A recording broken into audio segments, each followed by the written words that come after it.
President, the time is 10 a.m. Yes. We have 6 participants. Maybe I think we'll just let's give just like maybe 5 minutes, shall we say? Okay. 10:05 will start then. Okay. Okay, let's see.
Good morning, professional colleague. Welcome to this session. This is the 5th knowledge sharing session of the 2021-2022 EXCO. My name is Daniel Omanoba. I'll be standing in for the coordinator, the person of FEK Napodia, who is unavoidably absent, and also the secretary, who is busy with other activities. Before we start this session, I'd like to let us know that we are going to be having a talk on building employee engagement for a strong safety culture, which is going to be anchored by Mr. George Olomi. But before we move ahead, I'll call on the president to give us a welcome address. I'll thereafter introduce the speaker who's going to take the floor and make justice to the presentation. So, President. Okay. All right. Good morning. Thank you, Mr. Omanobo, the coordinator. Sorry, you have to bear with me. My video will not be so clear, so I will make my presentation, my remarks without the video. Yeah. Good morning, professional colleagues, once again, and to all those that have volunteered to join this very important knowledge sharing series number 5 for the month of November 2021. Knowledge sharing is a continuous process in line with our global requirement and professional development of our members and intended members as well. Yeah, like the coordinator has said, the topic for today's knowledge sharing is building employee engagement for a strong safety culture. And the presenter here is one of us who always offers and volunteers for the growth of ASSP Nigerian chapter in many capacities. He is Mr. George Olom, like how the coordinator has mentioned. My appreciation to our immediate past secretary, I always call him IPS, Mr. Omanobo Daniel, Education and Media Chairpersons that work behind the scene, and to the entire ASSP executive. I appreciate you. Your coordination is well appreciated. I want to close my opening remarks with this quote again, because knowledge is everything. Without knowledge, action is useless, and knowledge without action is futile. That was quoted by Abu Bakr. So let us open our mind, learn a lot, and make use of the knowledge we acquired and extend it to the public. Thank you and God bless. Okay, thank you, President, for that wonderful opening remark. Okay. Now I'm going to introduce the speaker. Mr. George Olomi is a member of American Society of Safety Professionals with 20 decades of experience in oil and gas industry. An occupational safety and health environment professional with keen interest in safety leadership and management. He has masters in occupational safety and health management and master of business administration, MBA. Mr. George has many professional trainings such as maximizing plant supervision, plant leadership system, NABOCH International General Certificate in Occupational Health and Safety, NABOCH International General Certificate in Oil and Gas Operational Safety, ICA Certified Lead Auditor Stroke Auditor Ushers, International Security Management. This is just a few of the load of profile of our presenter today. So with this few one, I want us to welcome him. We can just unmute quickly, just give him a round of applause. Let him take the floor for the presentation. So, Mr. George. Yeah, thank you very much, Dan, for that. Just before I will continue, would you mind me to share the screen now? And we'll go ahead with it. Yeah, go ahead, sir. All right, thank you.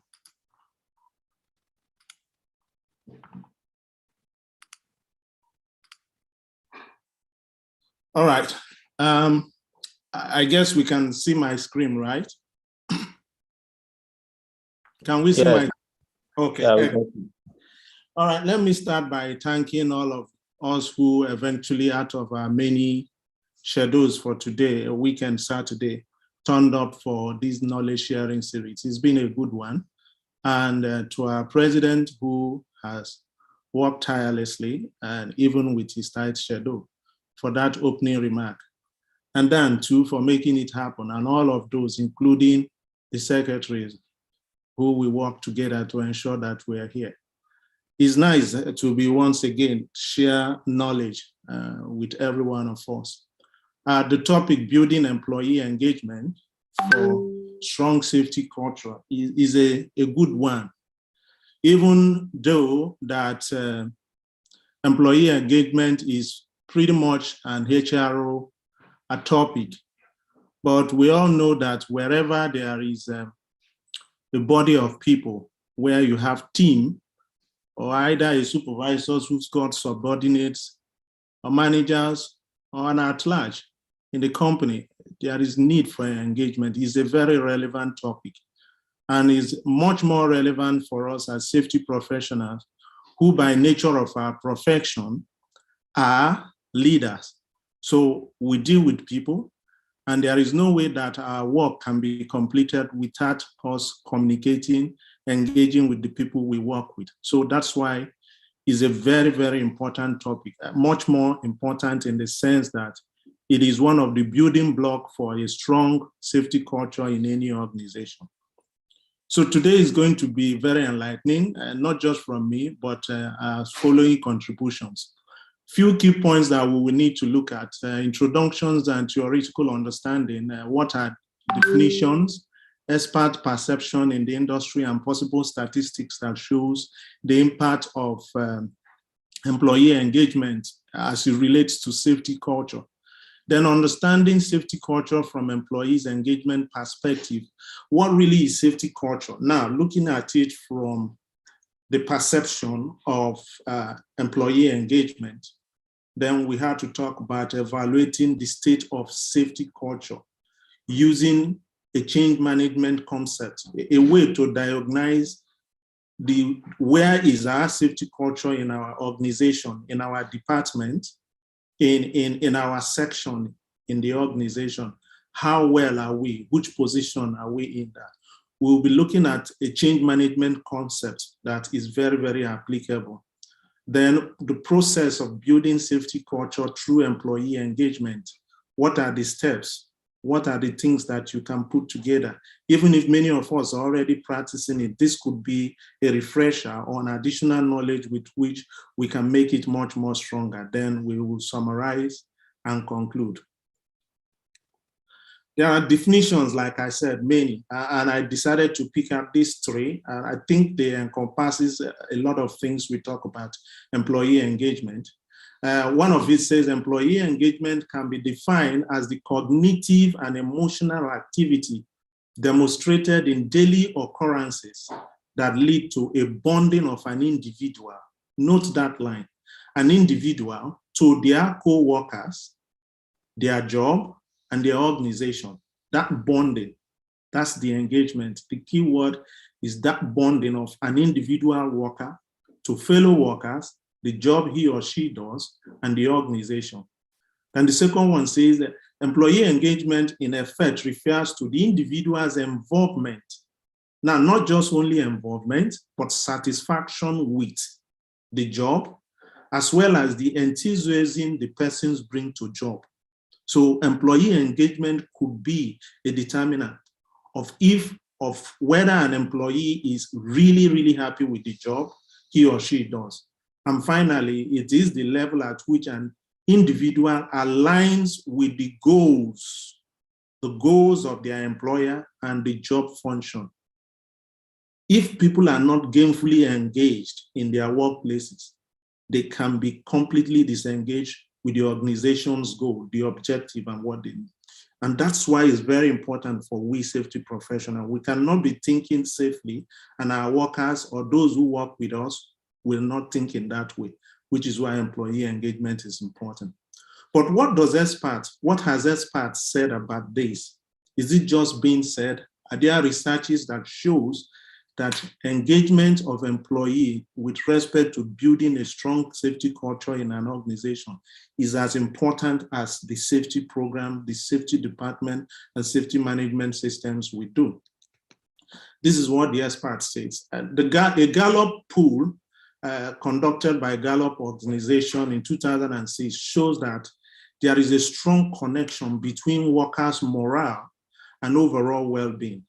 It is said that companies where employees over time have developed strong emotional bond to the organization through the right engagement results in reduced absenteeism, fewer accidents, increased productivity, and ultimately lead to profitable or increase in bottom line. The same research says engaged employees are motivated to work safely, and non-engaged employees are more susceptible to burnout.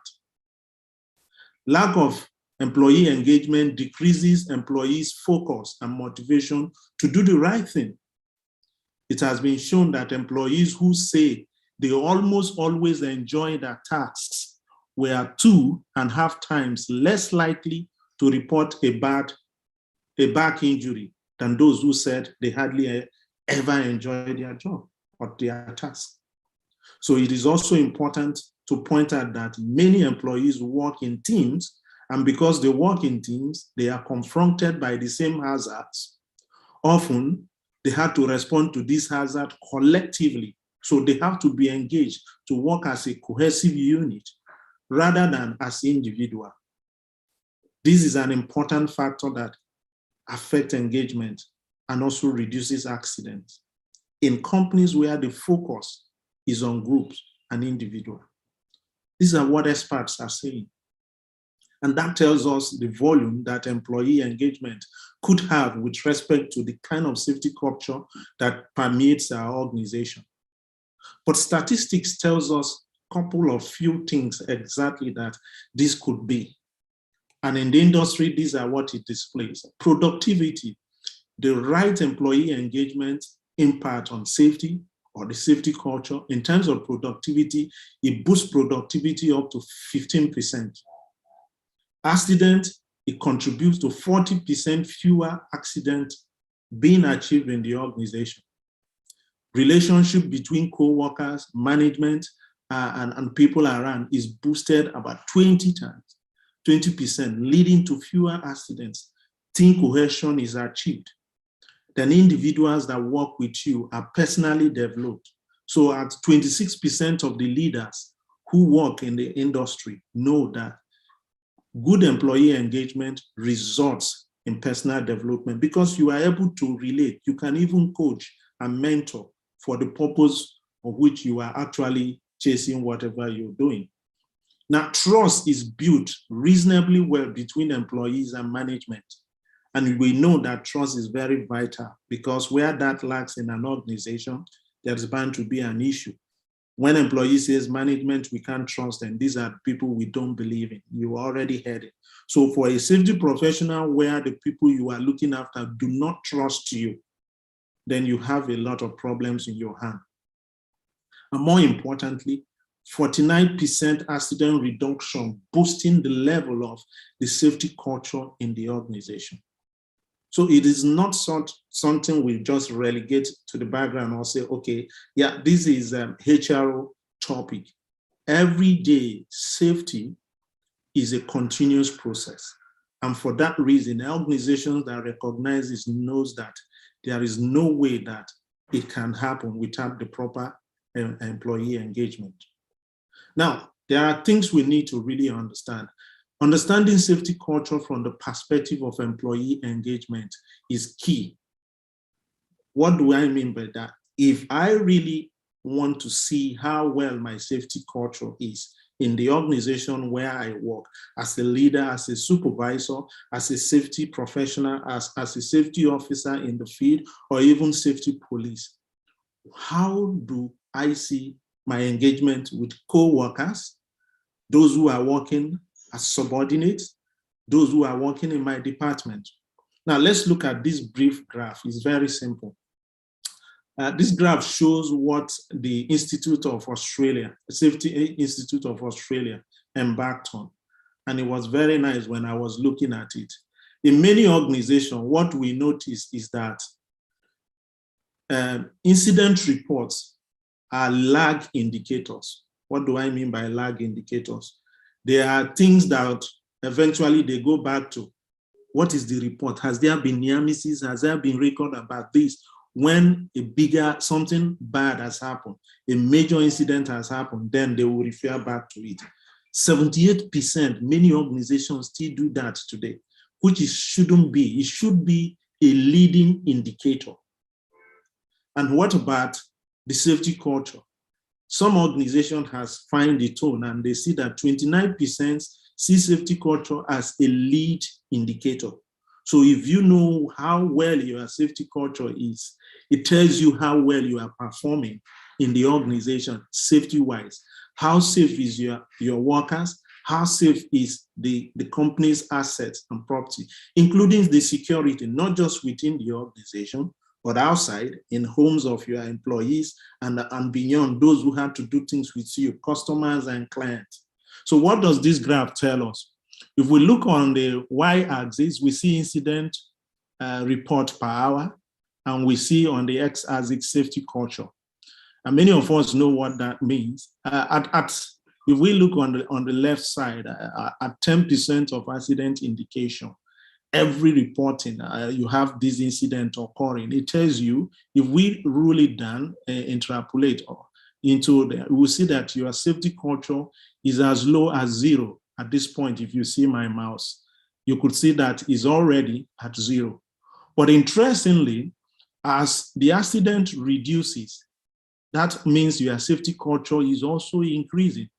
So what builds that relationship? The bridge that makes this happen is how well we are engaged with our employees, how well they know what we talk about safety, how enlightened they are with respect to the hazards within the places they work, the kind of job, our businesses, what are the inherent hazards, the risks associated with them. When employees know this, yes, the rate of incidents, accidents, and all of that begin to reduce.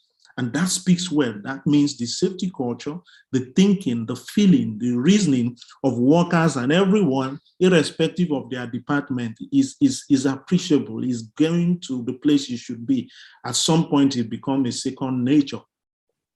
So this is the way we can really see what engagement of employee could imply with respect to the culture we want to build, particularly safety culture. But someone would ask questions. What are signs of disengagement when employees say, okay, or how do we know employees are not engaged?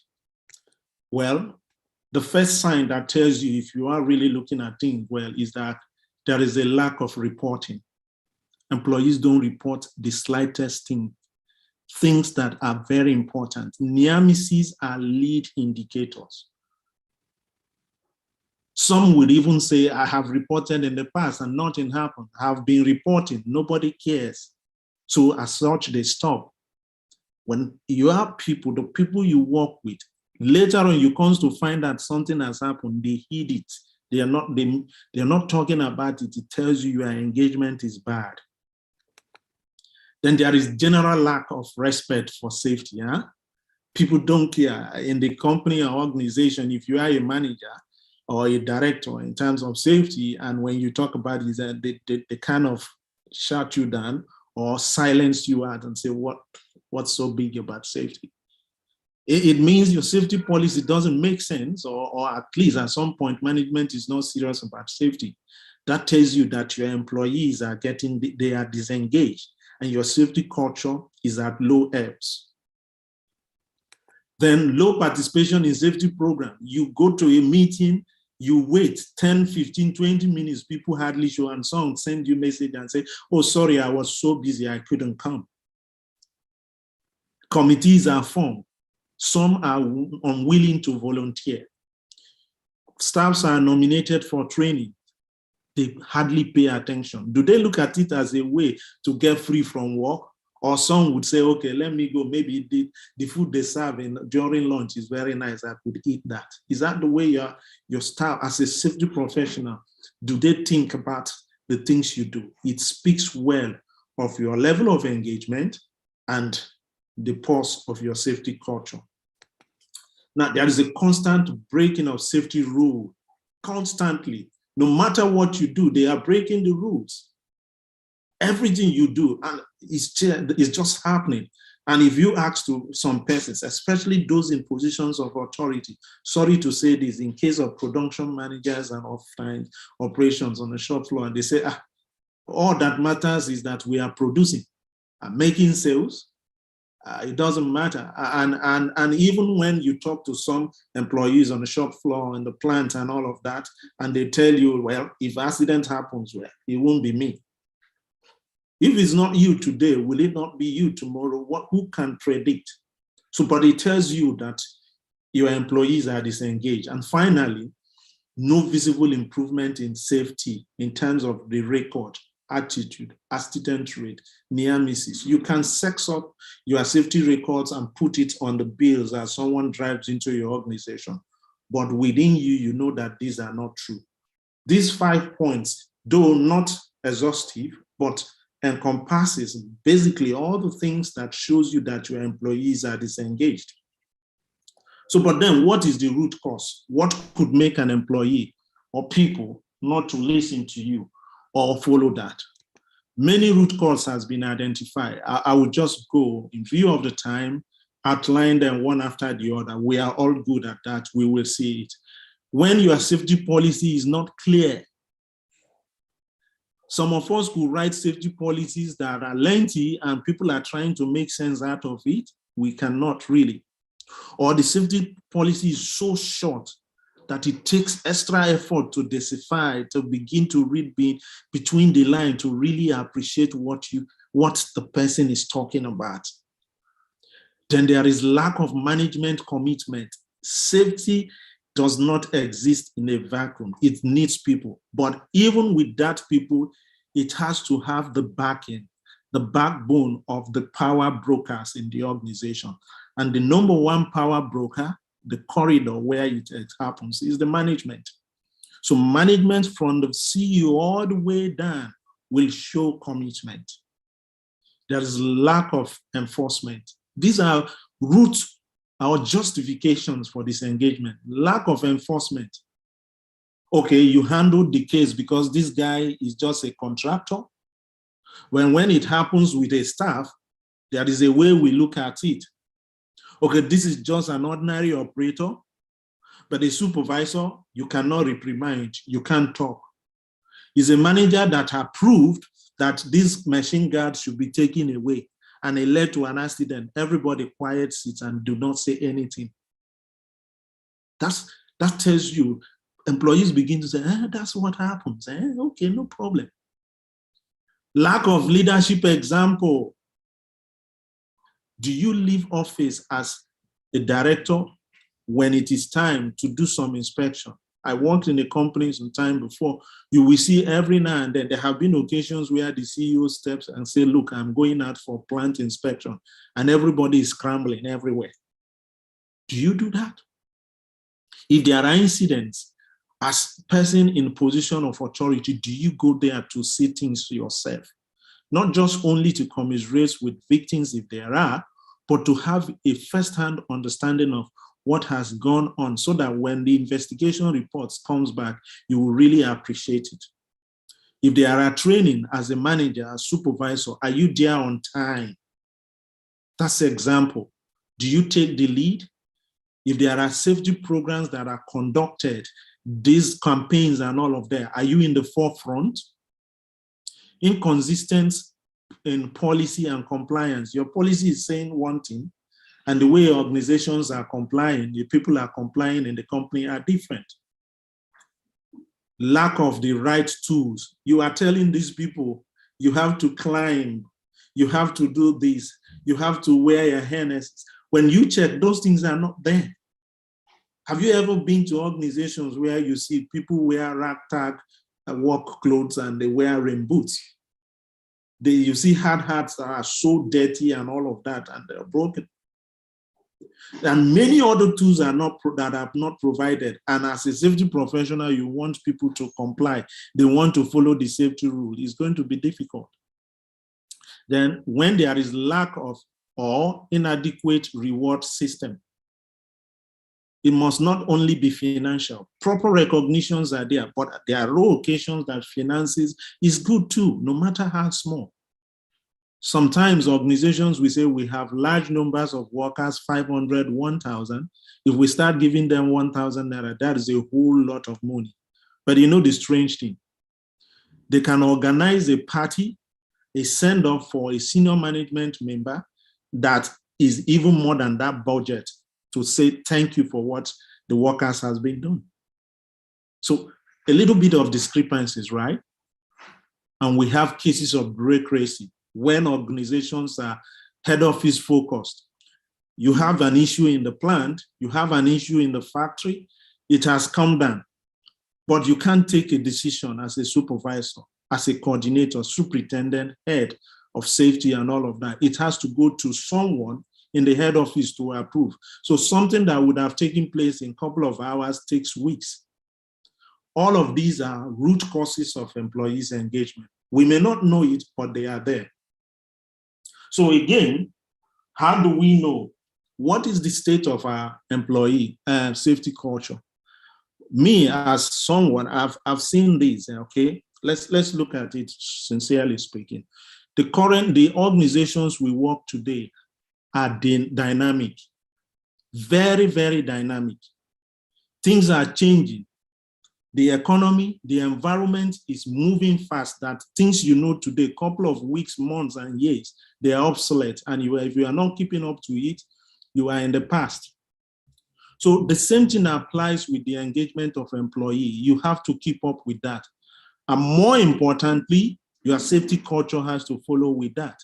So in that vein, it means that employees' engagement and the safety culture and the safety of the organization are part of the change management that is taking place in your organization. So if we see it as part of a change management system, then you can appreciate this concept of change management I have used here.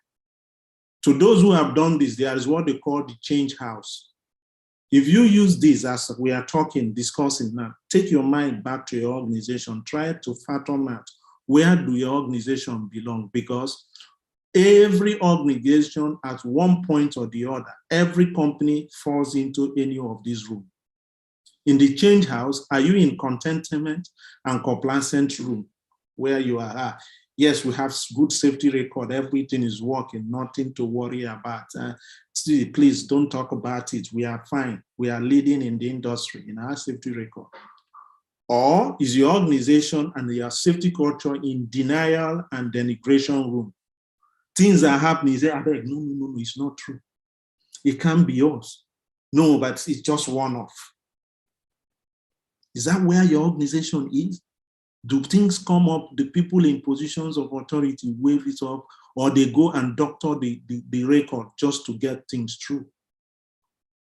Or is your safety culture and your organization is in a confusion and chaos room where things are happening? People are saying, what is happening? Waiting to happen for this place. I will not work here again. Or the way people are dying, things are not going well, accidents are happening. And in the safety department, people are raking their brain, running around, not knowing. It's a very bad situation. You are in paralysis, and oftentimes people could go into the wrong direction. Management will meet again and again, a committee is formed and nothing is showing. Just sign of confusion. Is that where your safety culture is? Employee engagement could be at the heart of it.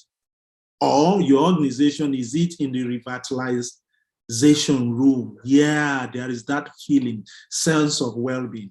Anyway, for us to really know where we are, I'll quickly go through it. There are signs that tells us exactly where each of us are in our organization and why it is so. So the next one tells us what we will need to do, and that's that. Now, if we are in contentment and complacent room, what the people always say is this: if it is not broken, don't fix it, don't touch it, it's working. And they say, this is the way we do things. They tell you we are well known for safety. We have great track records. We have been productive in this way. It's fine, let it lie.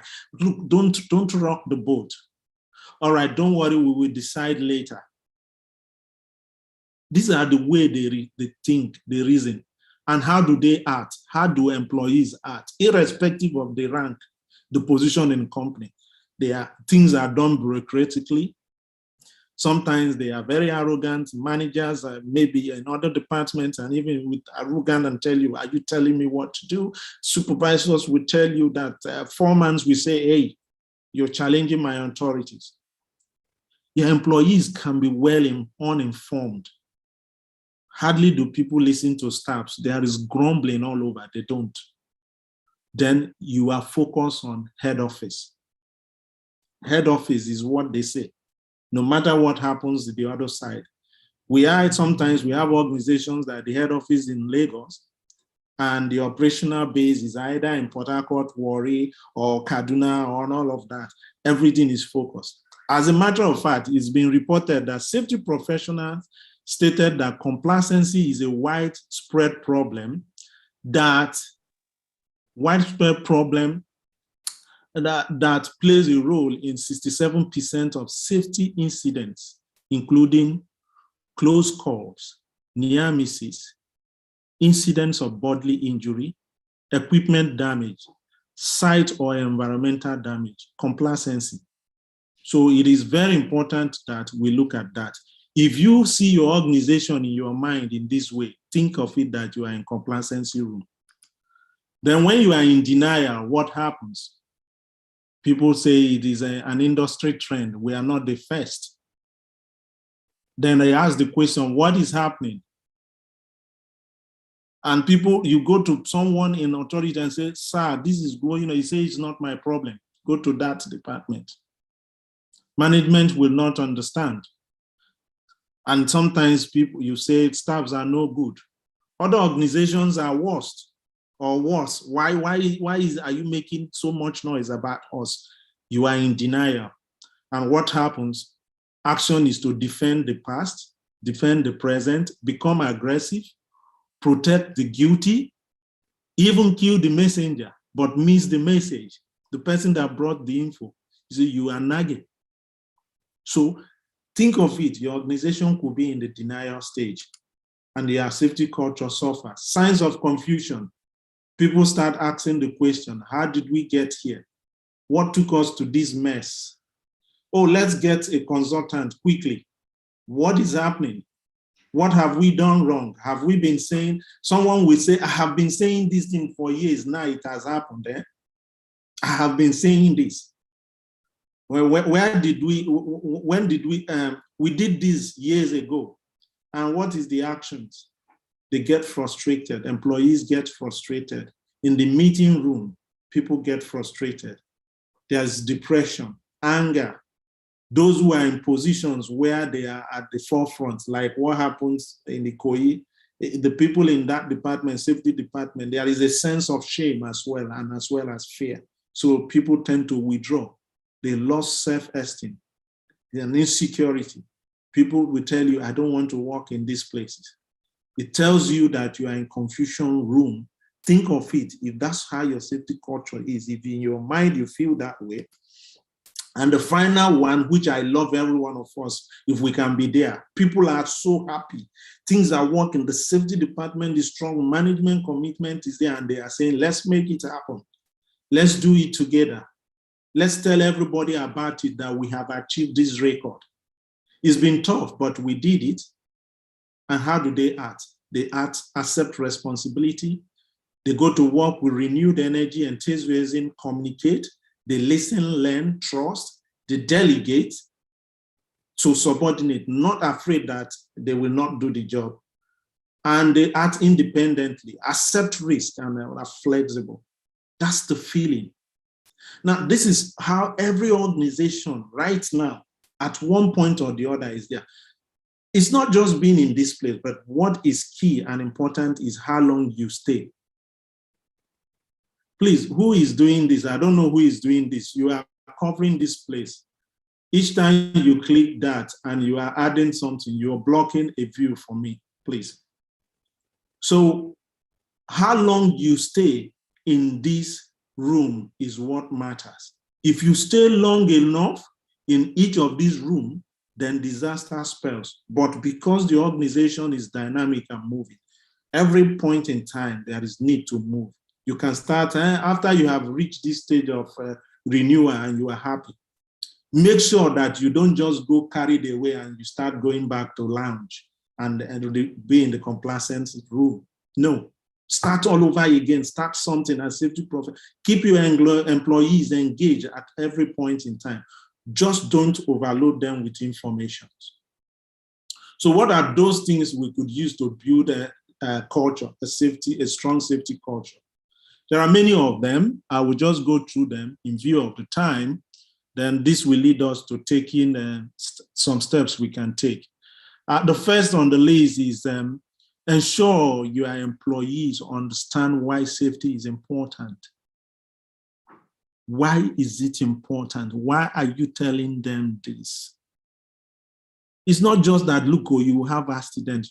No, go to the extent of saying what happens after. Even if it requires going back to our broken, if you have people who could understand some of our native languages, go down to that level and make it clear. And why is this clear? Is that this is one single and most important reason why your employees should understand. And why is that? The goal of every safety program, including your culture, is to make the workplace safe and ensure that at the end of the day, employees return home safely. That employee who does not listen, you don't want to be the one to go and tell the family, look, oh, this is what happened. Encourage employees to be involved in safety, please. They should be involved. Talk with them, okay? There is no engagement without involvement of people. As a result, employees should not just have new policies dictated to them, shoved into their throat. No, but bring them to be part of the decision-making through committee, representatives, and things are built. They own it. Allow your employees to take ownership. Don't micromanage them. Ensure that you mentor and coach as safety professionals. Make it to the point that they don't only obey the rule because you're standing there, but they obey, then they follow because it has become part of them. Then your safety culture is going to be strong.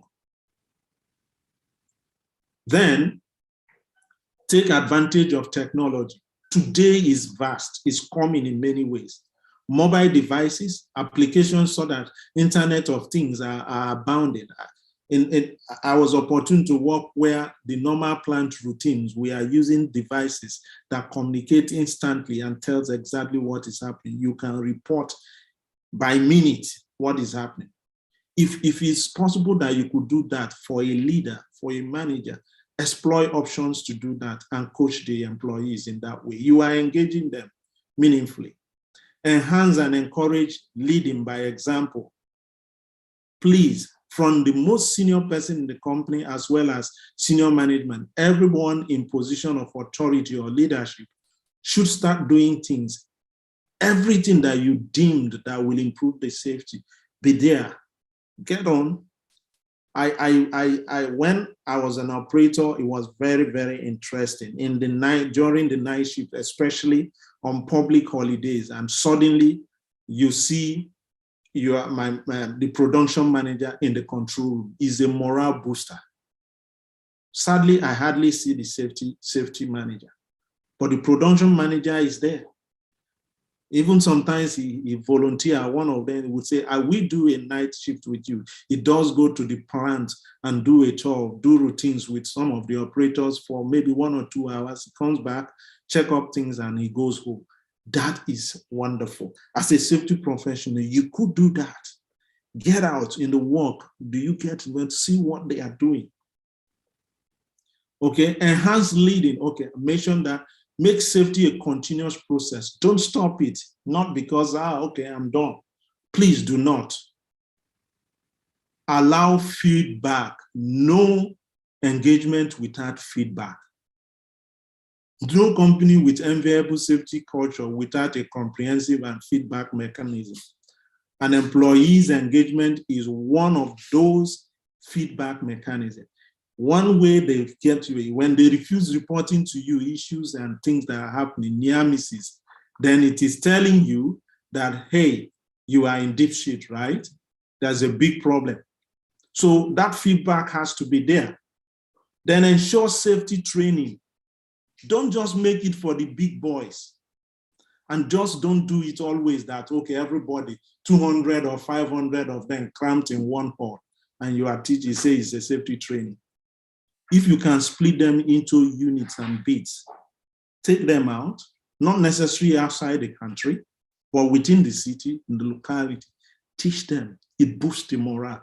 Employees are gainfully engaged and they are happy for that. So all of these ways of building a strong safety culture through engagement can be summarized into 5 steps. And I've made those 5 steps here. Look at what it is. If you can see it on your screen, these are the 5 steps. The first step is institute safety as core value. Many organizations have many core values. Safety should be part of it. Should be one of the, make it to be among the value chain. Whatever thing that's been being discussed from manufacturing to sales and marketing, if you are able to make that happen, it's wonderful. Then communicate clearly as we talk. That's step number 2, what safety is all about. Step number 3, lead safety by example. Allow employees to take ownership. Management should be at the forefront of the activities. Step number 4, ensure training at all levels, not just the guys who are just there. Where is he? We say they traveled to America for training. Not everybody will go to America, but if you are based in Port Harcourt, people can be trained in places in Port Harcourt. Do that. And step number 5, safety is a continuous process. So innovate, integrate new things, don't sit back. These 5 steps, if you go back, put it together, one step after the other, and ensure that all of these, your employees are carried along, they are aware of it. Believe you me, your safety culture is going to be strong. So lastly, if I would say, summary, because I'm looking at time, moving fast, that's nice. This is the quadrants that builds our safety culture. We can see the safety culture in the middle. I saw this somewhere and I was pleasantly pleased with it, and I said we will have to share it. In the middle is safety culture. For each of the quadrants, we can see the building block. The first, top right, is demonstrate safety leadership. So for a strong safety culture, just going to be a strong safety leadership. And what are the things? Management, commitment, quality communication, responsibility and accountability, resources and capability, reward and recognition. On the top right quadrant, you see drive safety, climate. How do you do that? Integrate safety into business practice. Ensure it is a priority. Be visible in your commitment. And on the left quadrant, bottom quadrant, you see safety leadership at all levels. Commit to safety, get involved and inspire others. Safety leaders are, safety professionals are leaders. No matter where you see yourself, you are a leader and you must do that. So at all levels, do that. And this is the quadrant where our topic hinges on. Involve others in safety partnership. How? By building safety culture through engagement, employees' engagement. It should be in the values of the company, the beliefs, the risk perception. Let them know. How do you view things? Are you motivating them? How well do you do that? Safety knowledge, they should be fully aware. What are the compliances? Ensure good participation. When you put all of these together, you are heading for a very good safety culture, a strong one at that. So as a final tip, I got this from ASSP Worldwide, and it says, tips for building strong safety culture. First, remember that safety corps don't get sustainable results So don't think just because you have put in safety cops, everything is going to be there. They just act as police and they become problems to the employees. But when they know the reasons why they are there and they have that relationship, the partnership relationship, it works. Training only does as much. So you would have taught them what are the things these days, they'll do it virtually. As people are coming, they do orientations, safety talks and all of that. You just do that. But if you are not actively involved, taking personal interest, you will not achieve the result. Progress happens on a human level. That's correct. The people has to be involved. The humans has to be there. You may put the best equipment, the best plant, the latest, but when the people who are going to work there are not carried along, it achieves no purpose. Finger pointing is not useful. Don't try to single out employees. Don't single out a particular officer, boss, or leader or manager. No. When there are issues, we don't need to do that. That kills the culture of the company. There's no need for finger pointing. Good habits perpetuate good habits. So by exhibiting that, leading by example, the way you do things, the way you carry yourself and do all of that, they are seeing you, staffs are seeing you, they know. I know a manager that whenever I see him, I feel like becoming like him. I'm impressed from the way he looks, the things he talks, and the way he exhibits things. Those are things, good habits. I have a superintendent then who everybody loves. Anytime he comes on duty, people say, I'm happy to work with you this period. Is that the way you, as a safety officer, as a safety professional, in whatever way you find yourself? Maybe your background is not entirely safety engineering, whatever way it is applicable. So these are wonderful tips. So friends, let me end this discourse by using this quote. He says, the only way to build great culture, safety culture, is not only through words that are written on the wall, maybe our papers, our compliance and regulations, no, but in your actions, in my actions. You have to make every one of those people, your employees, your co-workers, your staffs, understand that you care more about them than you want them to care about you. It is the only way to build a strong safety culture. So when we put all of these things together collectively, see them one step after the other, reach out for your mentor, reach out for your coach, organize these things, people who are influential, and do that.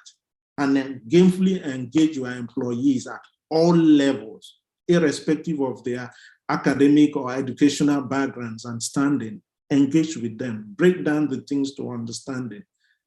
You and your organization and your company are on your way to building a strong safety culture. Employees' engagement is one tool that we cannot neglect. Thank you, everyone. Questions? Thank you very much, our presenter, Mr. George Olomi. You've done justice to the topic. You took us through the processes and the 5 steps that is needed to enshrine a positive or a strong safety culture. As it's our practice, we appreciate you by presenting a certificate. Thereafter, we'll take questions.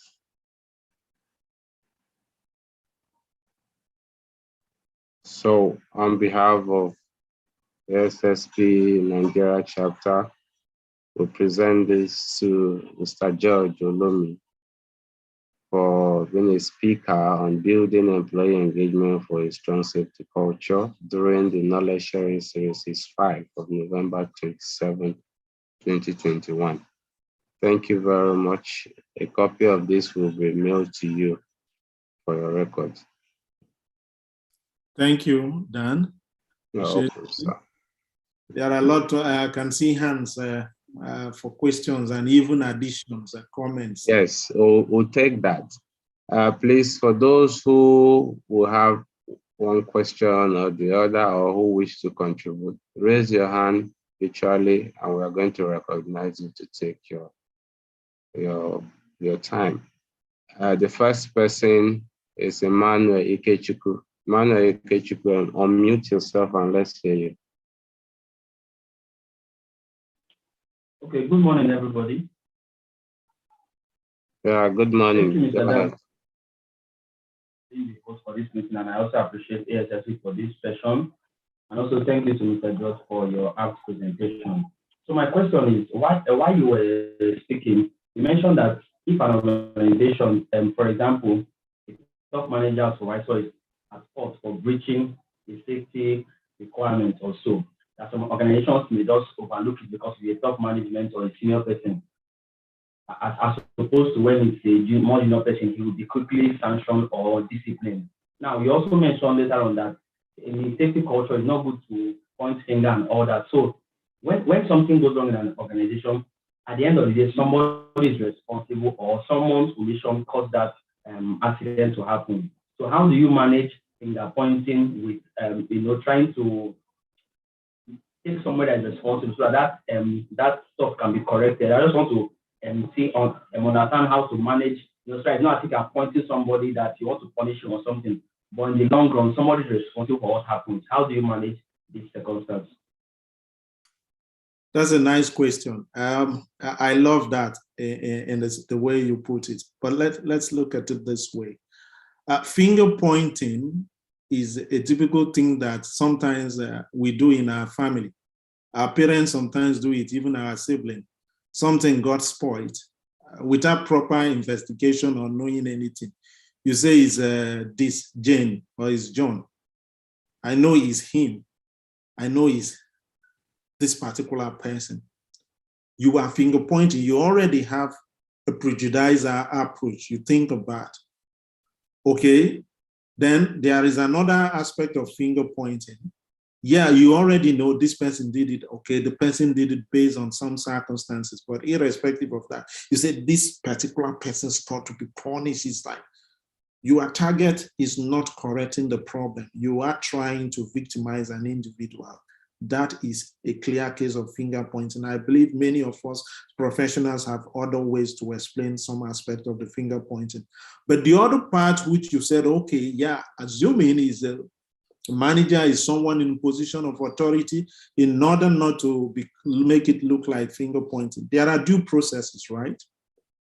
In an event where there is an incident, things takes one step after the other. Investigations follows. In that investigations, interviews are conducted.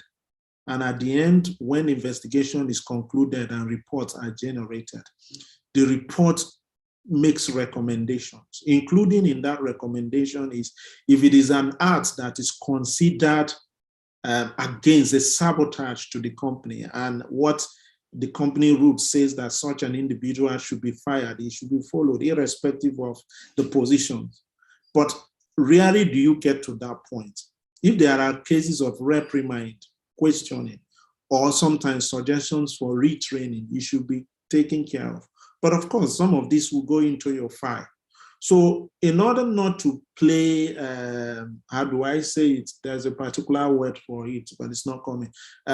Trying to please or shield someone, perhaps because of the person's position, it should be melted out. If it is a manager, the committee, the people who should be in that place should call him to book, sit him down and tell him exactly what he did wrong.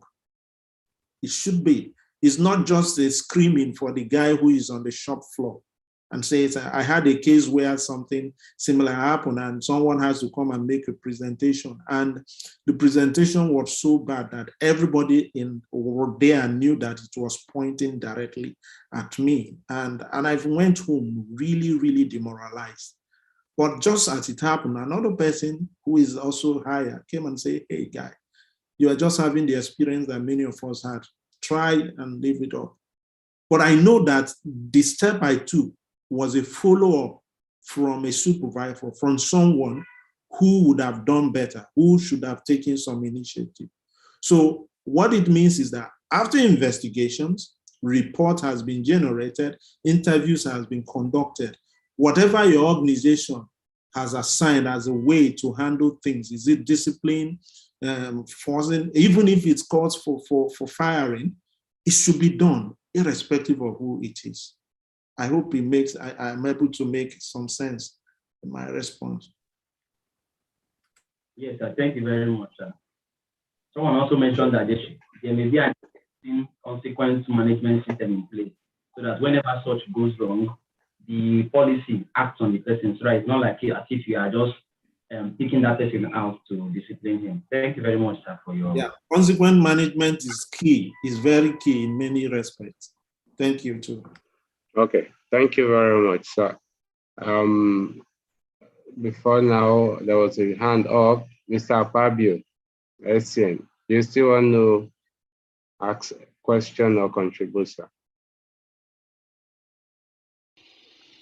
Okay, thank you, Daniel. And just to say thank you to the presenter for a very wonderful presentation. And thank you for our society for this knowledge sharing that is helping us to be the top in our profession.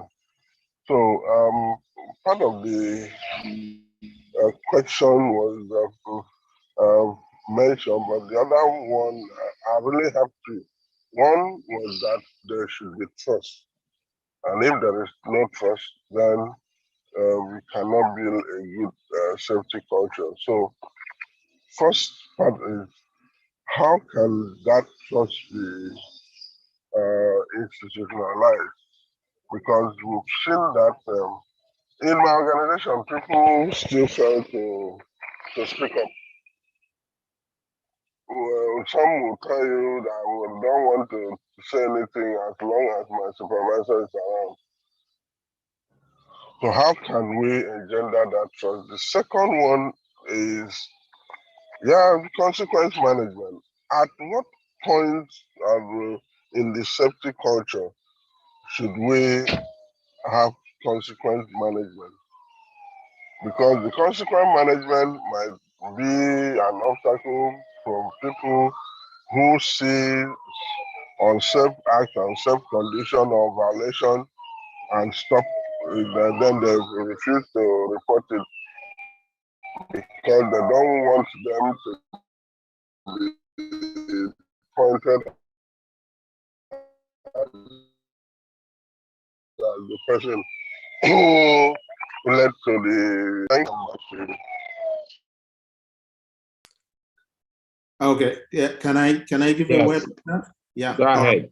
All right, beautiful. Let me start with the first question, where some workers are scared, they are afraid of their supervisors, they don't want to say anything. There are two sides to that story.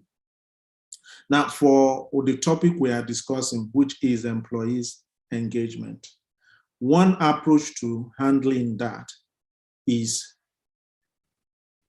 educating the supervisor. Let's start with that, because it's a style of leadership. I mean, a leader who's everybody is afraid and can't tell you how your back looks, then you are heading for crash. So the first step in my own experience is the supervisors has to be enlightened, why there has to be what they call in HR 360 reporting. I mean, you do the same to your workers and the workers give you the same. And I believe that anywhere, any supervisor who's got the back of their workers is going to excel. And one way to do that is that they should tell you the things you are not doing well. Agreed, pride is there. We may not accept it, would like it, but if it's done politely the way it should be done, fine. That's one way to show that you are a true leader. So if the supervisor is enlightened and educated in that aspect, that will be done.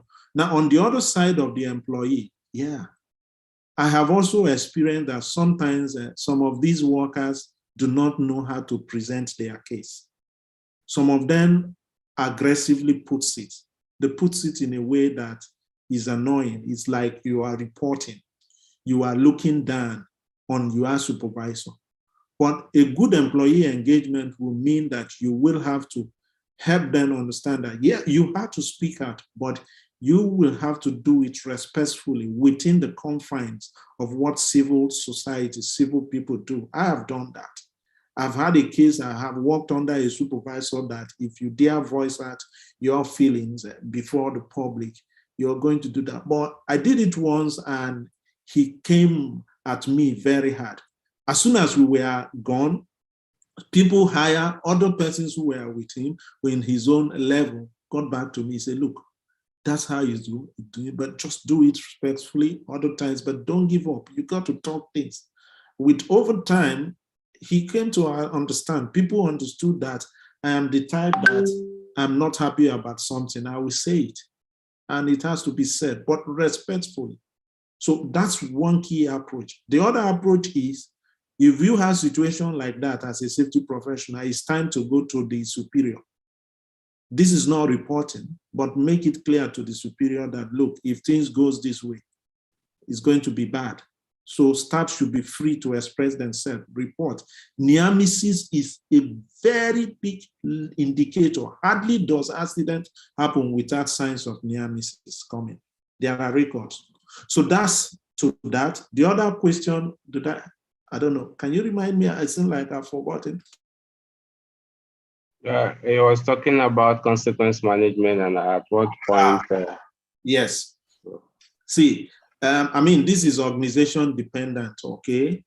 There are organizations that basically every other team, there has to be consequence management. But there are one. I worked in a place where, okay, if you have trips, if you have major incidents in the plant, when the analysis and reports and investigation are brought to fore, there are tools used for that. Automatically, you see that in this regard, consequence management should be in place. Okay, and it can be as little as your finger being trapped and you have a serious injury and you have lost time. I mean, let's call lost time injuries, you are in hospital. That's a good one. They have to find out what really happened. And if an investigation reveals that you were negligent, you were not listening or following things, consequence management can be applied. So at the discretion of every organization, they had to look at what level should consequence management be in place. And that consequent management, if we follow the tools and the trees that goes, the bearings, it doesn't always end in severe cases of sack or firing. But most times it's either retraining, recoaching, or assigning you to a mentor, or in some cases you get reprimanded. So depending on your organization, the design they put in place, yeah, it can be applied. And another aspect is the severity of what will call for it. Okay. There are minor, really near misses cases if we are able to pick that up in time. Like it says, stitch in time saves 9. I don't think that escalates to the point of using consequence management. Thank you.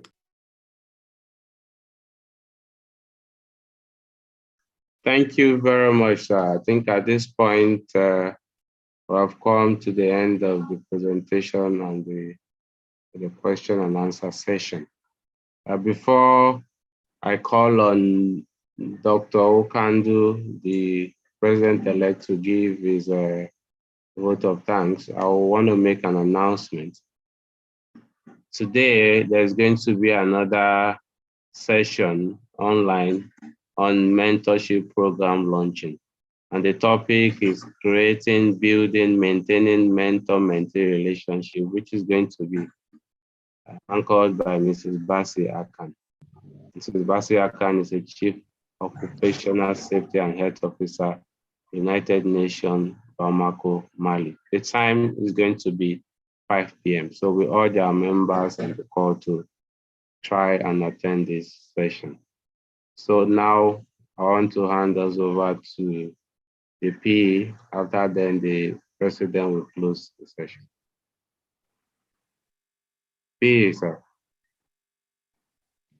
I want to say I hope I'm the PA, right? Am I correct? No. I'm talking about president-elect. Oh. In this case, yeah. Dr. Okando.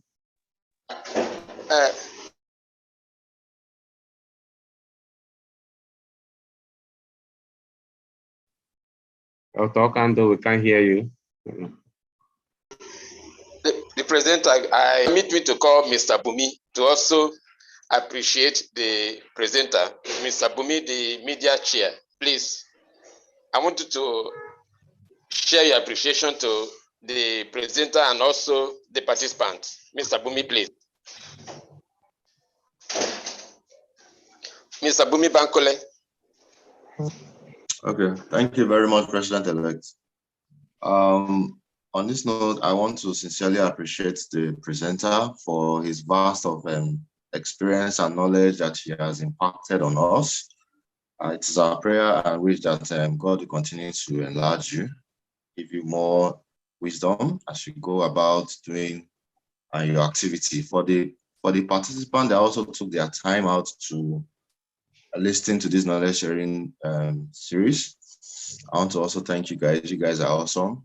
I also expect that we take this to our various workplaces and see how we can improve safety culture in our various organizations.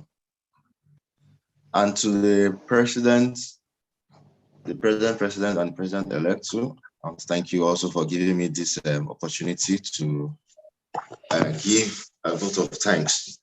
On this note, I want to wish each and every of us a fruitful day in our activities as we go on in our day. Please, let's also don't forget that there is also a session going later today. Let's see how we can also participate. Thank you, and God bless.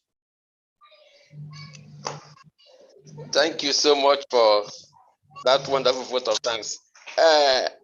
If you don't mind, I also want to invite this man, Mr. Abenum Isakba.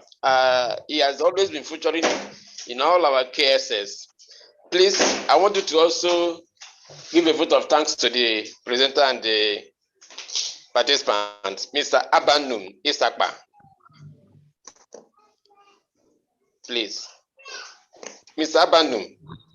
Good morning, all. Dr. Ushedu, thank you for this opportunity given to me to at least hear my voice. Appreciation goes to Mr. George Olumi for this session. It was really impactful. I learned a lot, and also to members and guests that were present in this session. We say thank you for being here. Hope to see you by 5 p.m. Thank you, Doctor. Thank you so much. The coordinator, over to you. Okay, thank you, Doc. President, so let's have the last remark from you.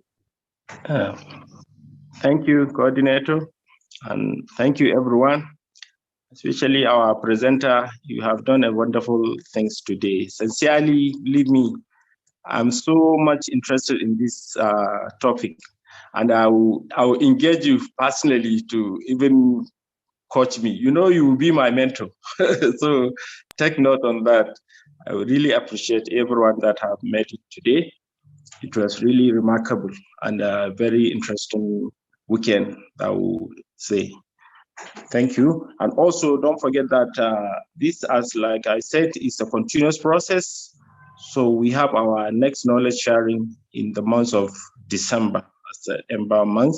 And also we have a webinar coming up on the 11th of December. This is going to be presented by our global presenters. So take note and keep the date. And also our registration for the Professional Development Conference is still ongoing. For the members is 35,000, non-members 45,000, student members 20,000.